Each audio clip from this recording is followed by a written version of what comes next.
Hello, welcome back to another video. I'm about to film the video that is probably my favourite video to watch on BookTube. I'm going to tell you about the best books that I've read this year.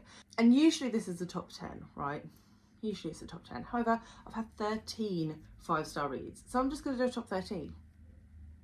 I make no apologies. So I absolutely adore seeing everyone's favourite books, the mid-year one and the end of the year one, because basically I just add all those books to my TBR. So let's have a talk about them. So as I said, I've read 13 5-star books, which is 15% of my reading. I don't think I'll bother going through all the other star ratings. But yeah, 15% of what I've read is 5 stars, which I think is pretty good. And we're just going to talk through those 13 books now. So, in 13th place, we have Skandar and the Unicorn Thief by A.F. Steadman. So this is a middle grade book. I read this with my eldest son Sam, and it's about a boy who goes to an island to become a unicorn rider. I have an interloper. Are you going to film with me? Yeah. Okay. You've got to be quiet though, because Mummy's filming, okay? You're not doing a very good job of keeping quiet, are you? So yes, Skandar and the Unicorn Thief. And he becomes a unicorn rider, but in an unconventional way. And you sort of see the bond between him and his unicorn. Unicorns, by the way, are like bloodthirsty, murderous creatures in this book. And his like growing relationship with his friends. I did do a solo review of this, so I'll leave that link below. But just such a brilliant book for kids, and I really do think this is going to be one of the next big kids series. We are currently reading the second one, and I know the third one is due for publication next year. So yeah, really enjoyed that one. And then in 12th place, this is a surprise to me. It's Half a World Away by Mike Gale, and this follows two characters, a brother and a sister who are separated when they are young by social services, and we follow them in their adulthood as they reconnect. And okay. And something happens in the middle of this book which sort of changes the dynamic of the book going forwards, and I sobbed like a baby. Sobbed. That's the second time Mike Gale has done that to me, so yeah, recommend. In 11th place is another book that made me cry uncontrollably, and I did talk about this in my mid-year freakout tag. If you didn't see that, also linked below. And that is Waves by Ingrid Chabert. This looks at a lesbian couple who are trying to have a baby. I don't really want to tell you any more than that because it's quite short. It really packs a punch. Do check trigger warnings if stuff around fertility is a trigger for you. But man, broke my heart into tiny pieces. Recommend. In at 10th place we have Wandering Souls by Cecile Pan, which was longlisted and not shortlisted for the Women's Prize, which was a travesty. It has though just been shortlisted for the Waterstones Debut Fiction Prize, and this looks at a young girl and her brothers who sort of flee Vietnam after the war and come to emigrate in Thatcher era Britain. It's a really, really powerful exploration of what immigration is, what it means to those that are forced to emigrate and those that live in the country where the immigrants decide to reside. And the way that it's structured is really, really fabulous. And the way that Cecile Pan makes you think about your opinions on immigration, I think is something that's really needed, and I think a lot of people should read this and take note. But yeah, brilliant book. I can't believe it didn't get shortlisted for the Women's Prize because I thought it was exquisite. Then in at number 9 we have Goodnight Mr. Tom by Michelle Magorian, which I read with the FOMO Book Club, which is a book club that I run with Alice from Alice and the Giant Bookshelf and Jack from Spread Book Joy, and we've picked a couple of good ones. There's another one from FOMO on my list, and I have watched the movie of Goodnight Mr. Tom many times. It's one of my favourite movies, so I did know that going into this book I would enjoy the story because I knew what the story was, but I as with most books, enjoyed it significantly more than the movie. Michelle Magorian really writes beautifully about a young boy who was evacuated from London. He has a pretty difficult relationship with his mother and moves into the home of curmudgeonly old Mr. Tom, who is just my favourite character. And their bond develops throughout the book, and sad things happen. It's World War II, but this sort of shining beacon of hope that is Willie and Mr. Tom's relationship just shines throughout the book, and I cannot recommend it highly enough. If you're looking for something that's equally going to make your heart warm and make you sob uncontrollably, this is the one for you. I feel like, yes, in fact, all of the books apart from Scandal that I've talked about so far have made me cry. FYI, this is obviously what I look for in books. And the book at number 8 is no different. Know My Name by Chanel Miller. I think this is the only non-fiction on my list. And a lot of people have read this. I am very late to the party, but this looks at Chanel Miller's account of what happened when she was sexually abused by Brock Turner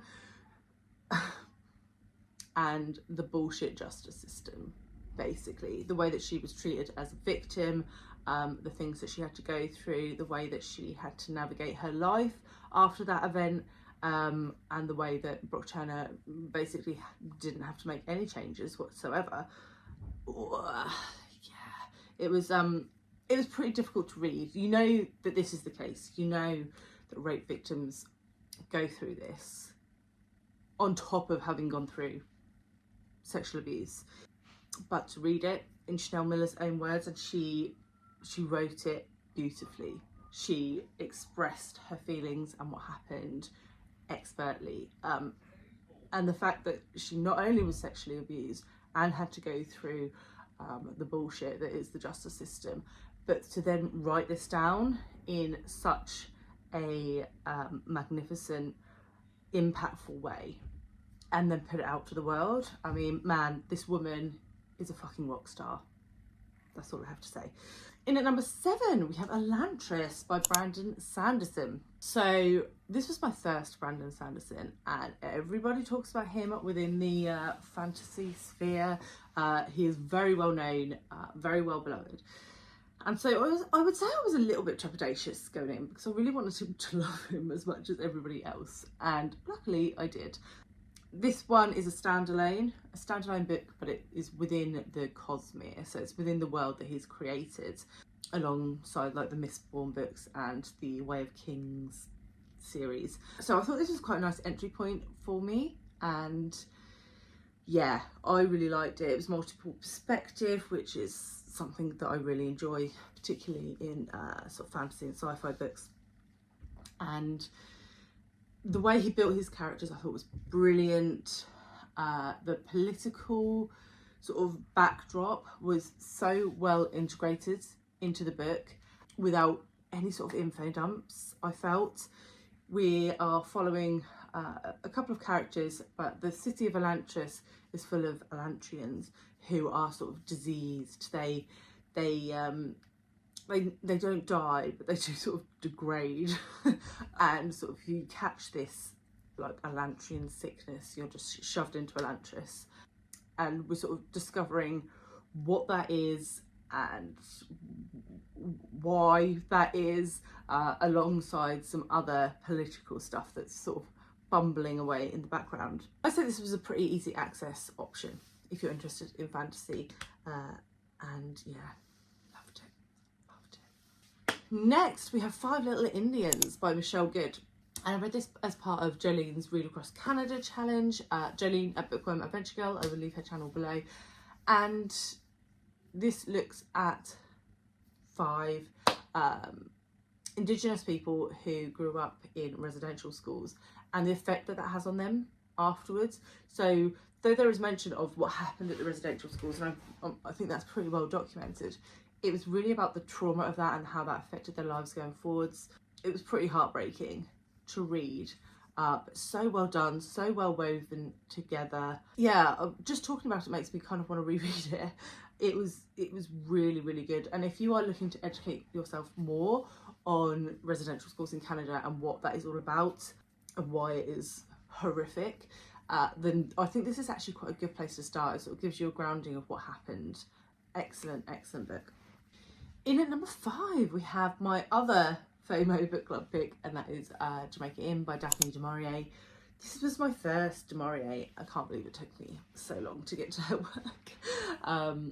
And it was brilliant. It was dark, it was gothic, set on the Cornish moors, down in Cornwall, and a young girl, her mother dies and she goes to live with her aunt in Jamaica Inn, and Jamaica Inn is pretty dodgy, and the way that du Maurier builds tension right from the beginning, it's so good. The actual moors in itself are pretty much a character in the book, and it just, the stakes keep growing and the tension keeps growing through the book until the end, and you're like, yeah, loved it. Can't wait to get to more du Maurier. I would highly recommend Jamaica Inn if you're looking for somewhere to start. I haven't read any of our other work, but I thought it was a good place for me to start, so there we go. In at number 4, we have The Galaxy and the Ground Within by Becky Chambers. This was the last in the Wayfarers series, and actually the last Becky Chambers that I have to read. I've read all of her published work now, and I loved it. I think it was my favourite of all of her work. In fact, out of everything that I've read, I think this was my favourite one. And in true Becky Chambers style, we're following a cast of characters. They're all very different.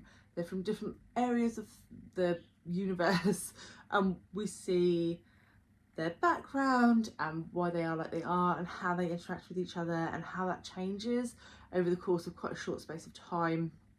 This one's set on sort of an in-betweeny planet where people sort of stop for a minute and then carry on with their journeys, and we follow the people who own this like rest stop and the guests, and they get stuck there for a little while, and they just, it's just really lovely. If you like Becky Chambers, then you will really love this one, I think. Definitely my favourite of hers.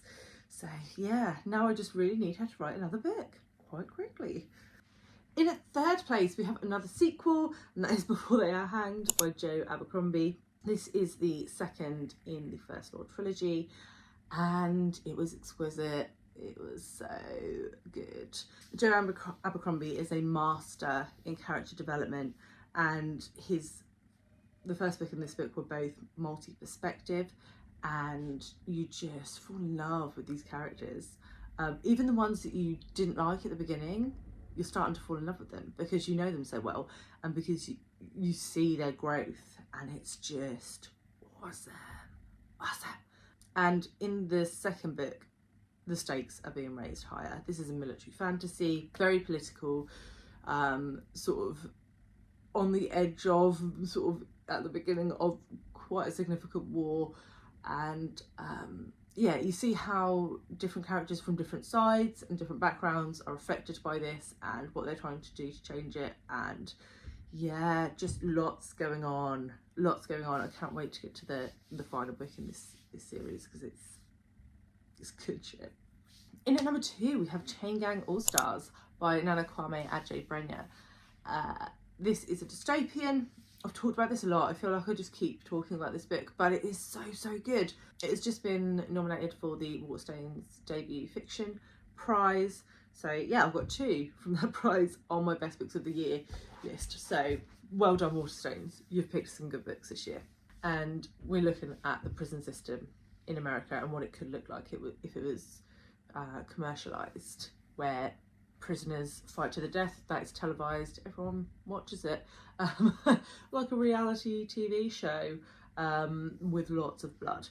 We follow a few different characters, looking at sort of different areas of society. We also sort of get some background on sort of how some of this stuff came to be, and the way that sort of medicine is exploited, and people's potential good intentions are exploited to create a monster, really, within the system. And I can't wait for more people to read this so that I can get like a feel on if everyone else loves it as much as I did. But it was chef's kiss. Excellent. And then my number 1 book, Demon Copperhead. Again, I feel like I've talked about this a lot, but if you like coming of age stories, if you like if you like characters, you need to read this book. It was exceptional following Demon Copperhead as he is born to an alcoholic, drug addicted mother, and basically his life goes from bad to worse throughout this book.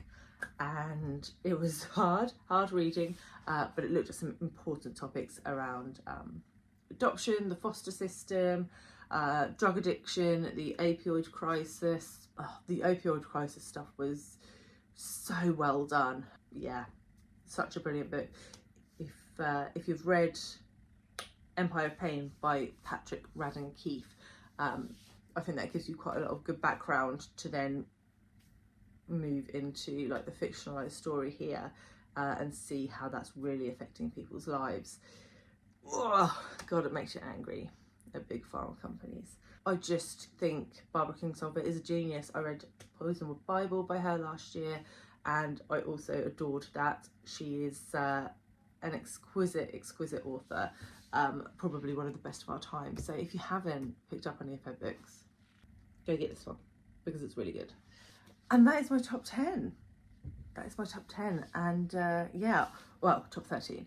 And I'm really intrigued to see how much that list will change between now and the end of the year, because there's some real solid books on there. Yeah, it's going to be an interesting second half of the year. I'd love to know what your best books of the year have been so far.